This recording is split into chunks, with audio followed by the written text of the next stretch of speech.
Magandang araw o gabi po. Ako po si Francis at nais kong ibahagi ang nangyaring karanasan na hanggang ngayon ay hindi ko pa rin makakalimutan. At nangyari ito noong mga taong 1989 nung wala pang masyadong ilaw sa mga liblib na probinsya at napakadilim ng mga kalsada paglagpas mo sa bayan. Ang kwentong ito ay tungkol sa biyahe namin ng asawa kong si Melba papunta sa probinsya nila sa bandang Santa Fe. Isang liblib na mapuno pang lugar noon. Dito ko natuklasan na ang mga biyanan ko, lalo na ang ina niya, ay hindi lang basta masungit at matapobre. May lahi din pala silang aswang. Francis, kailangan talaga nating umuwi. Masyado nang matagal mula nung huli nating dalaw sa kanila. Sabi ni Melba habang nag-iimpake siya ng ilang damit na lumang traveling bag. Sagot ko naman, "Oo naman Melbs, pero sigurado ka bang okay lang sila sa akin? Alam mo namang hindi ako ganun ka-welcome sa pagkausap sa kanila." Tumigil siya sa pag-impake at tinignan ako. Huwag mong pansinin si Mama. Yun lang talaga ang ugali niya. Si Papa okay naman sa'yo. Pero sa loob-loob ko, hindi ang pagiging masungit ng biyanan ko ang problema. May kakaiba sa mga kilos nila na hindi ko mapaliwanag. Nakita ko na rin yun noong unang bisita namin 2 taon ang nakalipas. Para bang may mga tingin sila na malamig, parang sinusukat ka mula ulo hanggang paa. Lalo na ang nanay niya na si Remedios, nakilala sa buong barangay bilang suplada, misteryosa at halos hindi lumalabas tuwing araw. Pero dahil ayoko makasagutan si Melba, pumayag ako. Kinabukasan, maaga pa lang ay bumiyahe na kami. Sumama sa amin si Nathan, ang pinsan ni Melba, na palaging napapabalita ng mga kakaibang nangyayari sa kanilang probinsya. Kasunod niya si Wilma, na palaging kinakausap ni Melba para maaliw siya sa mahabang biyahe. Mag-alas 11 pa lang ng umaga nang makaalis kami. Sumakay kami ng lumang jeepney na biyaheng papuntang Santa Fe. Hindi pa uso ang mga aircon van noon, kaya ang jeep ang tanging sasakyan ng lahat ng naglalakbay papasok ng liblib na lugar. Tahimik ang paligid habang tumatakbo ang jeep. Paminsan-minsan, may nadaraan ang mga puno ng akasya na animoy mga higanting nakayuko. Pinagmamasdan kami habang tumaraan. Puro lupa pa ang daan at halos umaalog ang kaluluwa ko sa bawat lubak na nadadaanan namin. Kuya Francis, pagdating natin sa baryo, huwag kang masyado magpakita ng takot ha. Bulong ni Nathan. Bakit naman ako matatakot? Uuwi lang naman tayo. Nagkatinginan sila Nathan at Wilma. At sabi ni Wilma, Hindi sa tinatakot ka namin. Pero may mga gabi talaga dito sa amin na alam mo na, may mga aswang na gumagala. Napangiti ako ng pilit. Mga kwento lang yan. May mga naririnig din ako pero Hindi kwento ang sinasabi namin. putol ni Nathan sa aking sasabihin pa sana. Totoo sila at kadalasan nagiging aktibo sila pag may bisitang tagalungsod. Doon ako biglang kinilabutan. Hindi ko alam kung nagbibiro siya o hindi, pero seryoso ang tingin nila pareho. Sumingit naman si Melba. Tama na yan, Nathan. Pabayaan nyo na muna makapag-adjust si Francis. Wala namang mangyayari sa atin eh. Nasa bahay naman tayo ni na Mama, mamayang hapon. Tumango si Nathan, pero halata pa rin ang kaba sa mga mata niya. Alas 5 na ng hapon nang marating namin ang baryo. Hindi pa naman madilim noon, pero ramdam mo na kaagad ang lamig ng hangin. Ang bahay ng biyanan ko ay gawa sa kahoy at pawid, katabi ng 3 malaking puno ng akasya. Sa likod nito ay malawak na palayan at sa di kalayuan ay makikita ang bundok na tinatawag daw nilang Burol ng Hilot. Pagbaba namin, nakita ko kaagad si Remedios na nakaupo sa duyan sa may Teresa. Hindi siya nakangiti. Tulad ng dati, parang nanlalamig ang mga mata niyang nakatitig sa amin. Ma, nandito na po kami. Sabi ni Melba. Hindi siya sumagot, Tinignan niya lang ako mula ulo hanggang paa. Ilang segundo siyang hindi kumurap. Saka siya nagsalita, mabagal at malamig. Ikaw na naman, sabi niya. Parang nanlaki ang aking sikmura sa pagkabigla. Pero ngumiti ako. Magandang hapon po, Neremedios. Hindi siya ngumiti pabalik. Tumalikod lang at pumasok sa bahay. Lumapit naman si Wilma sa akin at bumulong. Pasensya ka na. Hindi talaga pala kaibigan niyan si Mama eh. Pagdating ng hapunan, sabay-sabay kaming kumain. Tahimik ang lahat. Si Tatay Berto, ang ama ni Melba, ang tanging nangunguna sa kwentuhan. Francis, bukas pwede tayo pumunta sa palayan. Wala namang masyadong gagawin dito ngayon. Ngumiti ako sa kanya. Sige po, Tay. Si Nay Remedios naman ay hindi man lang lumingon. Ang lakas ng pakiramdam ko na ayaw niya sa akin. Pero hindi ko alam kung bakit. Matapos maghapunan, naglabas siya ng isang mangkok na parang may lamang tinadtad na karne. Melba, dalhin mo itong pagkain sa likod. Iwan mo na sa mesa doon. Tumingin ako sa mangkok. Mukhang karne pero hindi ko mawari kung baboy o manok. Anay, ano po to? Tanong ni Melba. Isang ulam para sa bisita natin. Sagot ni Nanay Remedios. Hindi ko alam kung sinong bisita ang tinutukoy niya. Lumapit sa akin si Nathan at bumulong ng sobrang hina. Hindi tawang bisita nilang yun, sabi niya. Pagsapit ng 10:00, nagpasya na kaming matulog. Sa sala kami pinatulog. Ako sa papag, si Nathan sa sahig gamit ang banig. Tahimik ang bahay, tanging huni ng kuliglig ang maririnig sa labas. Pero bandang 11:00, may narinig kaming mahina pero malinaw. Isang tunog ng langit-ngit at pagkatok-katok. Gumising si Nathan at tinignan ako. Kuya Francis, gising ka? Oo, narinig mo rin ba? Oo eh. Huwag kang kikilos. Huwag kang magsasalita. Nagtataka ako sa sinabi niya. Teka, bakit naman? Lumapit siya sa akin at bumulong ng aswang yan. Nanlamig ang buong katawan ko. Maya-maya pa, may narinig kaming parang kukuna humahagod sa may bubunga. Tinignan ko si Nathan. Kinagat niya ang labi niya at sabi niyang, Kuya, huwag kang titingala. Kahit ano pang marinig mo ha. Baka makita niya tayo. Hindi ko alam kung ano ang gagawin ko at bigla, may bumagsak na mabigat sa may bubunga. Malakas, parang may tumalon mula sa puno. Nagulat kami pareho at mula sa labas, may boses kaming narinig, boses babae. Mababa, paos at galit. Remedios, buksan mo ang pinto. Narinig namin bumaba sa kwarto si Nay Remedios.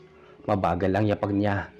Hindi namin siya nakikita pero ramdam namin papunta siya sa pinto. Nathan, sino yon? Tanong ko. Umiling siya. Hindi ko alam ang pangalan pero hindi yan tao, kuya. Nanginig ako sa sinabi ni Nathan. Sa may kusina, narinig naming tumigil si Nanay Remedios saka siya nagsalita. Mamaya ka na. May bisita kami. Hindi ka pwedeng lumapit ngayon. Sumagot ang boses mula sa labas. Amoy ko siya, Remedios. Amoy na amoy ko ang dugo niya. Sabi nito. Ako yun ha. Ako ang tinutukoy nila. Nagpigil ako ng hininga. Parang biglang nanigas ang mga paa ko sa takot. Si Nanay Remedios sumagot ulit. Umuwi ka na. Pero ang boses niya sa labas ay biglang lumakas. Halos parang nagiging hayop. Sumagot naman ang kausap niya. Gutom ako. Gutom na gutom ako. At doon nagsimulang manginig ang buong dingding ng bahay. Nanlaki ang mga mata ko nang marinig kong binuksan ni Nanay Remedios ang bintana.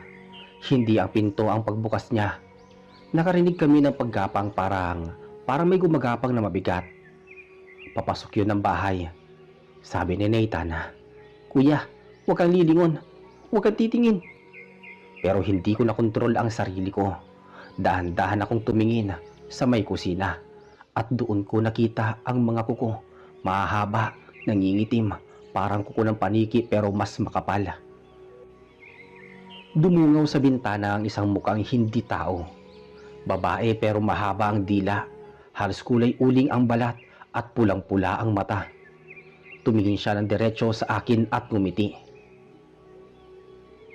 Napamura ko ng mahina. Halos pabulong na lang talaga. Francis! Sigaw ni Melba mula sa kwarto. Narinig niya ang kaluskos. Tumakbo siya papunta sa sala. Nakita niya akong nakatingin. Francis, huwag kang titingin. Sigaw niya. Pero huli na. Ang nilalang sa bintana ay nakanganga na. Kita ko ang matatalas niyang ngipin. Parang pangil ng aso pero doble ang haba. Lumapit si Melba at hinila ko palayo. Si Nanay Remedios naman ay sumigaw. Umalis ka na. Hindi ka pwedeng pumasok dito. Nagalit ang nilalang at biglang pumailan lang ang isang mahabang hagisbis sa huni. Parang sigaw ng batang nahihila sa gubat. Humaba pa ang nakakatindig balahibong huni mula sa labas. Parang mahaba at pigil na sigaw na hindi mo alam kung tao ba o hayop ang pinanggagalingan. Niyakap ako ni Melba at hinila palayo sa bintana. Si Nathan naman ay mabilis na kumuha ng kahoy mula sa tabi ng papag para inaasahan niya na talagang susubok na pumasok ang nilalang. Sa may kusina, nakita kong biglang umatras ang nilalang. Bumigwas siya pabalik sa dilim, pero hindi siya tuluyang nawala. Ramdam namin na nasa paligid pa rin siya. Tumayo si Nanay Remedios sa may bintana. Huminga ng malalim at marahan niyang isinara ang kahoy na takip. Babalik pa yan. Hindi pa tapos yan. Mahina niyang sabi. Hindi ko alam kung para iyon sa amin o sa sarili niya. Pero dama ko ang tensyon sa boses niya. Tumingin siya kay Melba at pagkatapos ay sa akin. Hindi ako makagalaw. Nanginginig pa rin ang duod ko. Lumapit si Nathan kay Remedios. Tita, bakit nandito na naman yung nilalang na yon? Hindi ba dapat nasa kabilang baryo yan lumilitaw? Hindi agad sumagot si Nanay Remedios. Pumikit siya para bang may iniisip na malalim. Saka siya nagsalita, mababa ang tono. Sumusunod siya sa dugo. May naamoy siyang bago. Sabi ni Nanay Remedios. At alam kong ako ang tinutukoy niya. Pinaupo kami ni Melba sa sala. Tahimik ang buong bahay. Pero ramdam namin ang ingay ng mga kuliglig at hampas ng hangin sa labas. Parang mas malamig ang gabi habang tumatagal.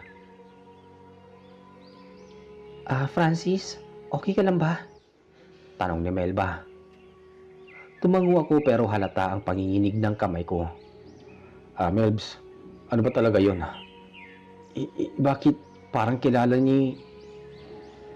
Hindi ko na natapos ang sasabihin ko nang magsalita ulit ang aking kausap na si Nanay Remedios. Hindi mo na kailangan malaman ng lahat. Basta sundin nyo na lang ang sasabihin ka. Hindi ko alam kung matatakot o magagalit ako. Pero hindi ako makapagsalita dahil mas nangingibabaw ang kaba sa dibdib ko. Umupo si Wilma sa tabi ni Nathan. Nagmula at halatang hindi mapakali. Si Mama kasi, madalas niyang kausap yung nilalang na yon, lalo na pag may dumarating na hindi taga rito. Sabi ni Wilma. Nanlaki ang mata ko. Kausap? Tumango si Wilma. Oo, hindi mo lang naririnig dati kasi hindi ka pa nakakadama ng panganib dito. Pero Francis, hindi ordinaryo ang baryo namin. Simula pa noon, may kasunduan na rito.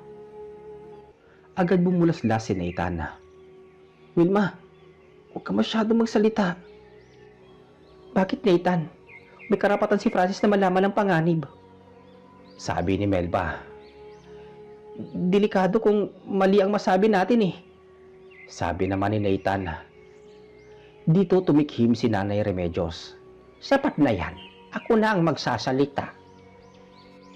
Tumahimik kaming lahat. Umupo si Nanay Remedios sa harapan namin. Ang liwanag lamang na nagmumula sa gasera ang nagsisilbing ilaw sa may sala. Kaya halatang halata ang bakas ng edad sa mukha niya, pati ang matatalim niyang mata na tila nakasilip ng hindi nakikita ng karaniwang mata ng tao. Bago pa kayo ipanganak, may nilalang na tumingin-tingin sa baryo na ito. Hindi namin alam kung paano nagsimula, pero matagal na kaming may kasunduan. Napalunok ako. Anong klaseng kasunduan? Tumingin siya sa akin. Hindi galit, hindi rin mabait. Parang sinusuri lang niya kung handa na ba akong marinig ang katotohanan.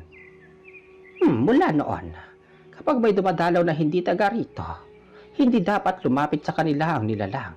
Basta may konting pagkain kami na hinanda tuwing gabi. Yung nasa may mangkok kanina? Tanong ko naman. Tumango siya.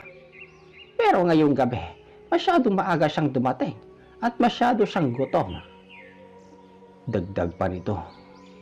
Bakit naman siya masyadong gutom? Tanong ni Nathan.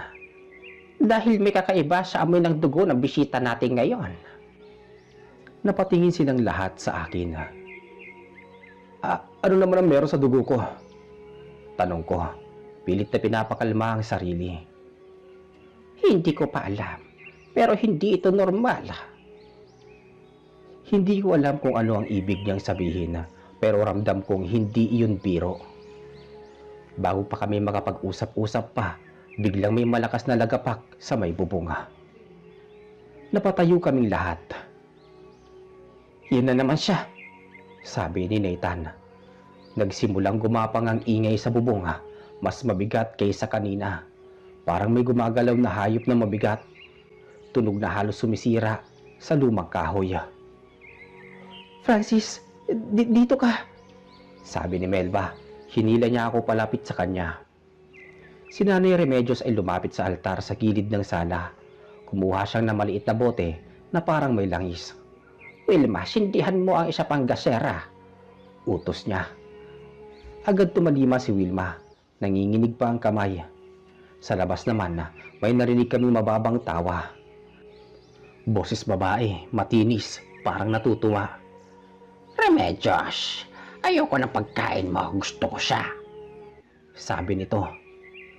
Hindi ko kinaya at napasabunot ako sa aking buhok. Melba, bakit ako? Bakit ako ang gusto niya? Hindi sumagot si Melba, pero mahigpit niya akong hinawakan.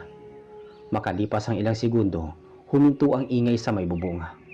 Tahimik, sobrang tahimik. Para bang naghihintay ang lahat ng bagay sa paligid. Tapos sunod-sunod na pagkalabog. 3 beses mabagal. Wala ni isa ang gumalaw. Umalingaw-ngaw ang boses niya. Francis, naririnig mo ba ako? Nanlamig ang dugo ko. Hindi ko alam kung paano niya nalaman ang pangalan ko. Lumapit si Nanay Remedios sa pinto at sumigaw. Humayo ka! Hindi ka pwedeng pumasok sa bahay na to! Sumagot ang nilalang, mas galit. May karapatan ako. May kasunduan tayo. Walang kasunduan kung buhay ng tao ang kukunin mo. Sagot ni Nanay Remedios at biglang may malakas na kalabog sa pinto. Para bang sinipa ito ng ubod ng lakas. Napatras kaming lahat. Tumingin si Nanay Remedios sa amin. Hindi ito titigil hanggat hindi niya nakukuha ang gusto niya. Sabi ni Nanay Remedios. Yan ang gagawin natin? Tanong ko. Kailangan nating umalis bago sumikat ang araw. Hindi ligtas ang bahay na ito ngayong gabi. Agad na kinuha ni Nathan ang lamp. Sa gilid ng sala, si Wilma ay nag-impake ng mga kumot at tubig. Si Melba naman ay tinulungan akong tumayo at binigyan ako ng makapal na jacket kahit hindi naman malamig ang panahon. Bakit kailangang umalis? Tanong ko. Dahil hindi mo kilala ang nilalang na yun at hindi kanya tatantanan. Sagot ni Melba. Tinignan ko si Nanay Remedios. Nay, baka naman kaya niyong kausapin. Sabi ninyo may kasunduan. Umiling si Nanay Remedios na mabagal. Hindi na siya sumusunod sa kasunduan ngayon. At kapag ganito ang gabi, pag bilog ang buwan, mas malakas sila. Wala akong laban sa kanya. Kung pipilitin na kumuha ng dugo, Napalunok ako. Sa labas naman, narinig naming lumibot ang nilalang. Minsan may kaluskos, minsan may halakhak, minsan parang kumakanta ng himig na hindi mo mawari kung pampatulog o panagwagan sa kamatayan. Kapag binuksan natin ang pinto, walang lilingon, walang magsasalita. Kailangan mabilis tayo.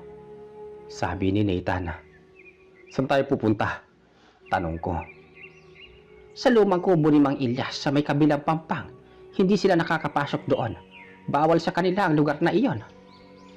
Sabi naman ni Nanay Remedios. Bakit bawal? Hindi sumagot si Nanay Remedios at doon ko lalo naramdaman na may mas malalim pa pala na lihim ang pamilyang ito kaysa sa inaamin nila. Tumayo si Nanay Remedios sa harap ng pinto. Hawak niya ang bote ng langis. Tinapik niya ako sa balikat at bumulong. Francis, kapag may nakita kang anino o narinig mo tinawag ka, huwag kang titingin kahit ano pang sabihin niya. Tumango ako kahit ang lalamunan ko ay parang naglalaway sa takot. Handa na ba kayo? Tanong ni Nanay Remedios. Tumango si Nathan, Wilma at Melba at mahigpit ang hawak sa kamay ko nito. At habang hinahawakan ni Nanay Remedios ang tarangka ng pinto, narinig namin ang boses ng nilalang. Sobrang lapit. Halos nasa tapat lang namin. Handa na rin ako. At pagkatapos ay tumawa siya. Isang mahabang tawang parang mula sa hukay. Hinawakan na ni Nanay Remedios ang tarangka. Dahan-dahan niyang binuksan ang pinto habang hawak ang bote ng langis. Ramdam kong bumilis ang tibok ng puso ko. Si Melba ay mahigpit pa rin ang kapit sa kamay ko. At si Nathan ay nakahanda ng hawak ng kahoy na parang isang sandata. Si Wilma naman nasa likod naming tatlo, bitbit ang maliit niyang bag. Pagbukas ng pinto, bumungad sa amin ang malamlam na liwanag ng buwan at ang maitim na silhwete ng mga puno sa paligid. Wala kaming nakitang nilalang, wala rin kaming narinig, pero ramdam naming may nanonood sa amin. Lumakad lang, walang lilingon. Sabi ni Nanay Remedios. Malamig ang hangin, pero mas malamig ang pakiramdam ko sa baybatok. Para bang may sumusunod. Habang naglalakad kami papunta sa likod ng bahay, biglang sumipol ang hangin. Kasunod noon ay may marahang halakhak na mula sa puno ng mangga. Hindi kami tumigil, mas binilisan pa namin ang hakbang. Dire-diretso lang, malapit na tayo sa likod ng bahay. Sabi ni Nathan. Pagdating namin sa likuran, nakita ko ang makitid na daan ang dinadaanan daw nila kapag kinakailangan nila na pumunta kay Mang Ilyas. Makitid ang daan pero puro damo at mga ugat ng puno. Tila walang tao doon sa tagal ng panahon. Dito tayo dadaan? Oo, walang ibang ruta eh. Nagsimula kaming bumaba sa medyo madulas na hagdan na lupa.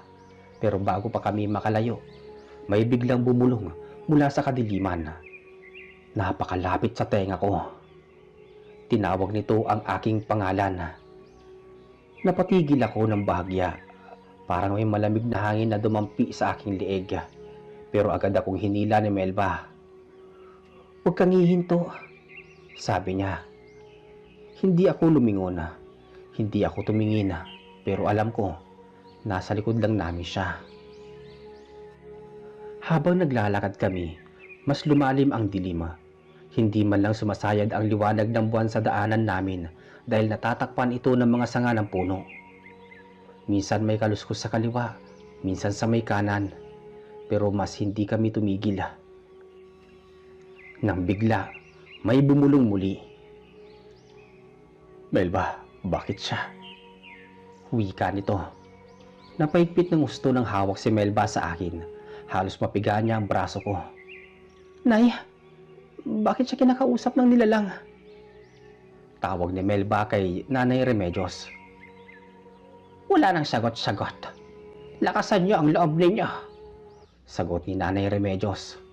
Pero hindi ko napigilang magsalita. "Ano bang meron sa dugo ko?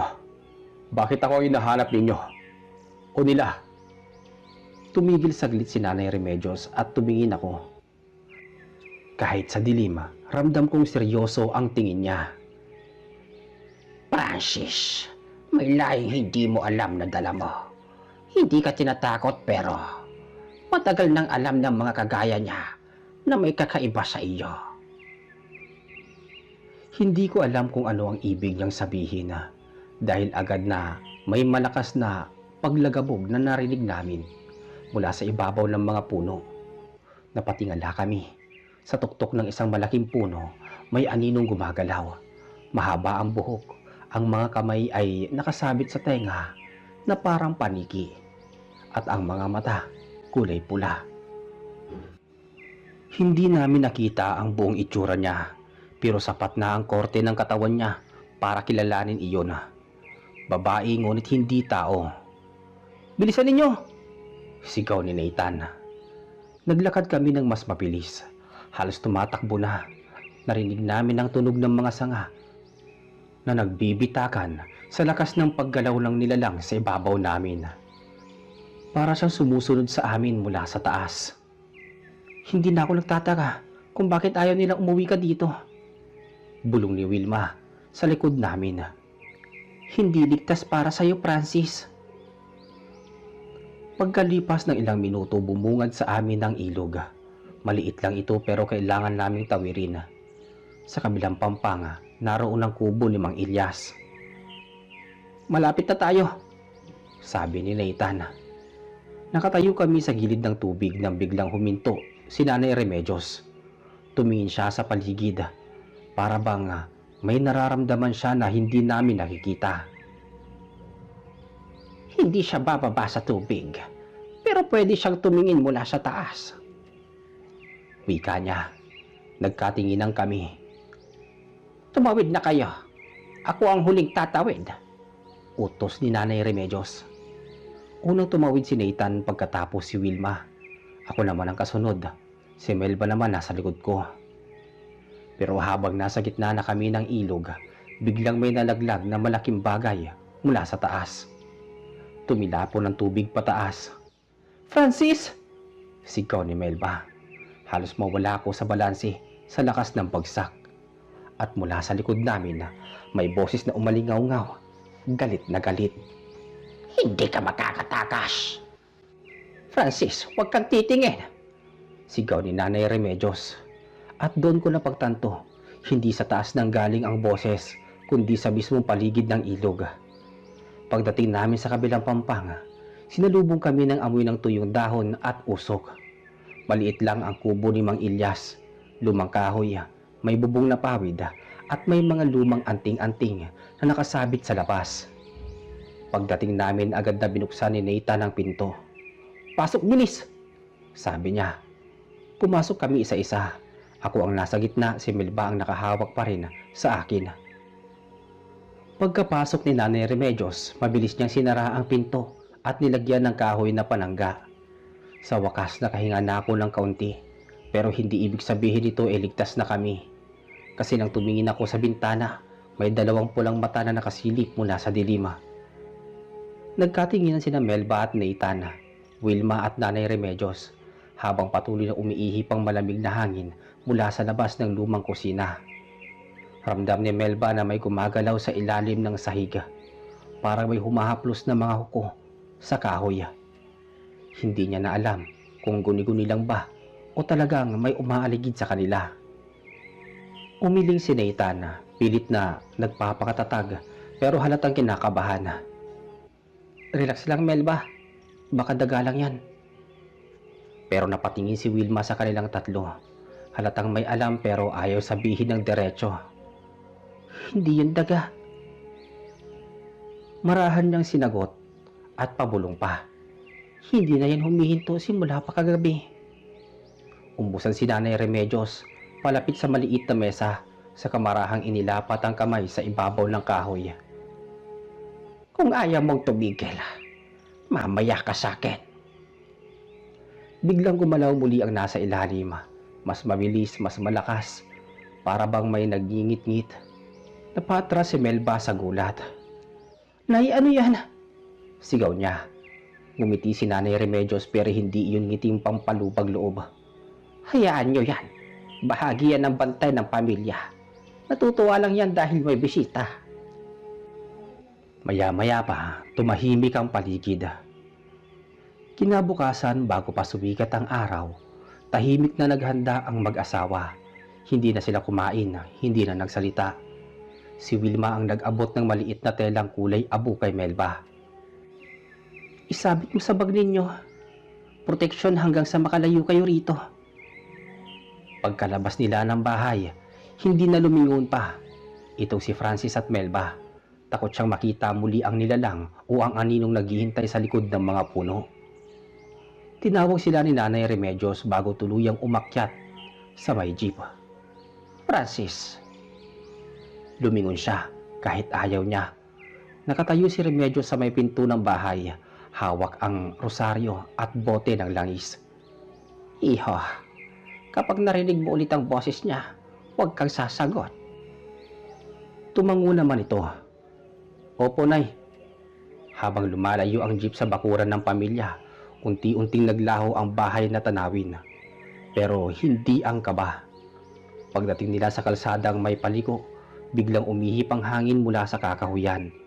Mahina lang pero dala nito ang pamilyar na boses. Napakapit si Melba sa kamay niya. Huwag kang sasagot. At hindi na siya sumagot. At sa kauna-unahang pagkakataon mula nang dumating sila, unti-unting nawala ang hangin hanggang sa tuluyang tumahimik ang paligid. At doon nagtapos ang kanilang biyahe.